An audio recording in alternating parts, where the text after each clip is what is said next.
ലോകകപ്പിൽ ചരിത്രനേട്ടവുമായി അർജന്റീന നായകൻ ലയണൽ മെസ്സി. ലോകകപ്പിലെ ഗോൾവേട്ടക്കാരുടെ പട്ടികയിൽ തലപ്പത്തുള്ള മുൻ ജർമ്മൻ സ്ട്രൈക്കർ മിറാസ്ലാവ് ക്ലോസയ്ക്കൊപ്പം മെസ്സിയെത്തി. അൾജീരിയക്കെതിരെ ഹാട്രിക്ക് ഗോൾ നേടിയതോടെയാണ് മെസ്സി ക്ലോസയ്ക്കൊപ്പമെത്തിയത്. ലോകകപ്പിലെ താരത്തിന്റെ ആദ്യ ഹാട്രിക്ക് കൂടിയാണിത്. ഇരുവർക്കും 16 ഗോളുകളാണുള്ളത്. മത്സരത്തിന് മുൻപ് മെസ്സിയുടെ ലോകകപ്പിലെ ആകെ ഗോൾ നേട്ടം 13 ആയിരുന്നു.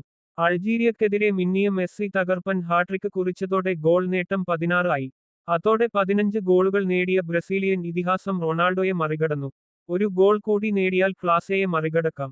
ലോകകപ്പിൽ അൾജീരിയക്കെതിരായ മത്സരത്തിൽ കളത്തിലിറങ്ങിയതോടെ ഏറ്റവും കൂടുതൽ ലോകകപ്പിൽ കളിക്കുന്ന താരമായി മെസ്സി മാറി.